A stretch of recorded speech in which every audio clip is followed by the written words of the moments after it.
Everyone, स्वागत है आप सबका घर के ट्यूशन पॉइंट में।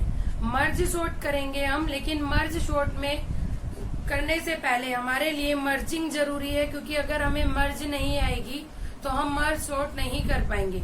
तो आज की इस वीडियो में मैं आपको मर्ज करना सिखाऊंगी कि टू एरेज को कैसे मर्ज करते हैं, उसकी एल्गोरिदम बताऊंगी कि एल्गोरिदम कैसे रन करते हैं, उसे हम ट्रेस करना सीखेंगे। तो वीडियो को आप एंड तक देखना नहीं भूलिए, और अगर आप मेरे चैनल को अब तक आपने सब्सक्राइब नहीं किया है तो चैनल को सब्सक्राइब करना मत भूलना।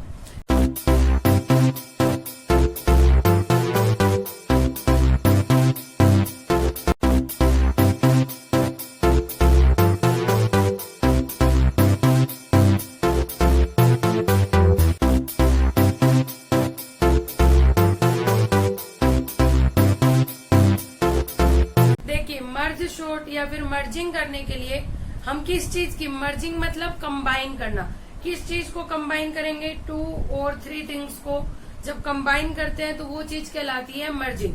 हम टू एरेज को मर्ज करेंगे जिसमें से आपके दोनों एरे ऑलरेडी आपके सॉर्टेड होने चाहिए।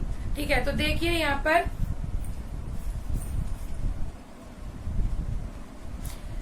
ये आपके दो एरे दिए हुए हैं। इस एरे को कह रही हूं मैं ए, और इस एरे को मैंने नाम दिया है बी। ठीक है, और देखिए हम दो वेरिएबल ले रहे हैं आई और जे। हमें इन दोनों को मर्ज करके किसी तीसरे एरे में डालना होगा, तो उस एरे को कह रही हूं मैं सी। ठीक है, मान लीजिए फर्स्ट एरे में एलिमेंट है हमारे एम, सेकेंड एरे में एलिमेंट है एन। तो इस एरे में जो हमारी थर्ड लिस्ट आएगी उसमें कितने एलिमेंट्स होंगे, m प्लस n। इन दोनों एरे के एलिमेंट्स का सम क्या आएगा, तीसरे एरे के टोटल एलिमेंट्स होंगे। तो हम दो वेरिएबल लेते हैं। देखिए आई ए एरे को रिप्रेजेंट करेगा, जे हमारा बी को रिप्रेजेंट करेगा, और के हमारा रिप्रेजेंट करेगा सी को। ठीक है, इसके बाद देखिए कंपेयर कीजिए ए ऑफ आई क्या है हमारा 10। If A of I is greater than B of J, 10 is greater than 14, तो क्या आएगा के सी ऑफ के में क्या आ जाएगा, ए ऑफ आई की वैल्यू। ध्यान से समझिए, ए ऑफ आई कंपेयर होगा बी ऑफ जे से।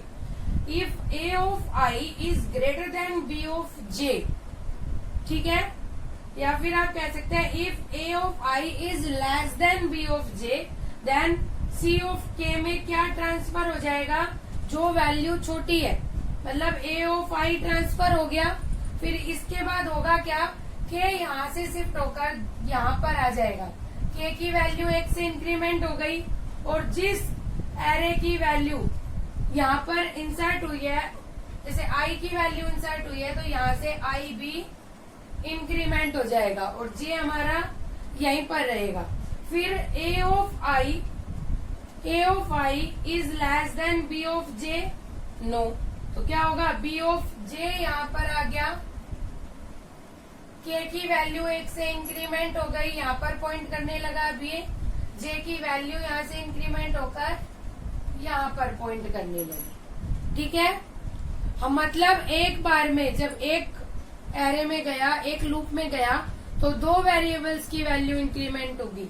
एक तो सी की वैल्यू होगी इंसर्ट, और एक ए और बी में से किसी एक की हमारी इंक्रीमेंट होगी। अब फिर से चेक करो, A of I is less than B of J, no, तो क्या होगा, सी ऑफ के में बी ऑफ जे हमारा आ गया, के की वैल्यू 1 से इंक्रीमेंट हो गई, जे की वैल्यू अब 1 से इंक्रीमेंट हो गई, जे हमारा यहाँ पर पॉइंट आउट करने लगा। अब फिर से चेक किया, A of I is less than B of J, true, तो अब ए ऑफ आई यहाँ पर आ गया, के की वैल्यू 1 से इंक्रीमेंट हो गई, आई की वैल्यू हमारी 1 से इंक्रीमेंट हो गई। ठीक है, अब A of I is less than B of J, no, तो बी ऑफ जे यहाँ पर आ गया, के की वैल्यू हमारी 1 से इंक्रीमेंट हो गई, और जे की वैल्यू 1 से इंक्रीमेंट हो गई। अब a of i is less than b of j, yes true. तो यहाँ पर a ऑफ i की वैल्यू आ गई, k की वैल्यू 1 से इंक्रीमेंट हो गई, i की वैल्यू 1 से इंक्रीमेंट हो गई। a of i is less than b of j, yes true. a of i यहाँ पर आ गया, k की वैल्यू 1 से इंक्रीमेंट हो गई, i की वैल्यू इंक्रीमेंट हो गई। अब देखिए फ्रेंड, समझने की चीज, a of i is less than b of j, no b of j यहाँ पर आ गया। यहाँ पर एलिमेंट्स खत्म हो चुके हैं, तो j की वैल्यू तो बढ़ेगी नहीं। अब एक की वैल्यू यहाँ पर रह गई, तो अब क्या होगा, जब एक एरे फिनिश हो जाएगा तो दूसरे एरे के बचे हुए सारे एलिमेंट्स यहाँ पर कॉपी हो जाएंगे। ठीक है, समझ में आया? पहले एक एरे जब फिनिश हो गया तो दूसरे एरे के जितने एलिमेंट्स बच गए उन सभी को हम सी एरे में कॉपी कर देंगे। तो देखिए इसकी एल्गोरिदम समझते हैं हम।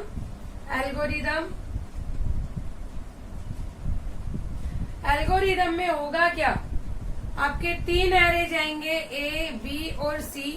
एक इसके बाद एम, ए के वैल्यूज है एन, और क्या जाएगा एम प्लस एन। ठीक है, हमने क्या चेक करना था, इफ a ऑफ i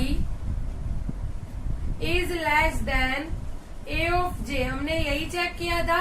अगर a of i less than है a ऑफ j, तो हमने क्या किया था, c ऑफ k में इंसर्ट कर दिया था a ऑफ i, और क्या किया था, k की वैल्यू को 1 से बढ़ा दिया, तो यहाँ k की वैल्यू को 1 से बढ़ा दिया, और i की वैल्यू को इंक्रीमेंट किया था, तो हमने यहाँ i की वैल्यू को बढ़ा दिया।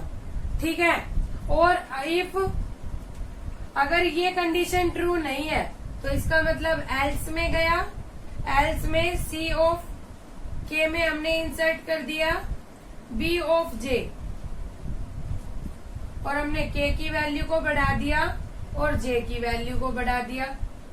आया ये समझ में? हमने ऐसे ही लूप चलाया था। अब ये चलेगा कब तक, जब तक वाइल, कब तक चलना चाहिए, जब तक i की value less than equal to m नहीं हो जाती, या फिर और j की value less than equal to n नहीं हो जाती। m मतलब a के एलिमेंट्स, b मतलब n मतलब b के एलिमेंट्स। तो लूप कहाँ तक चलेगा, जब तक i की वैल्यू हमारी less than equal to m होनी चाहिए, या फिर j की value less than equal to n हो गई। हो गया। इसके बाद ये तो था जब यहाँ तक हमारा लूप चला। अब बाकी रिमेनिंग एलिमेंट्स के लिए हमने कुछ कोडिंग लिखी ही नहीं, तो उसकी कोडिंग लिखते हैं। उसकी कोडिंग कैसे लिखेंगे, if while i is less than equal to m, जब तक i की वैल्यू लेस देन या फिर m के इक्वल नहीं आ जाती, तो हमें क्या करना है, c ऑफ k में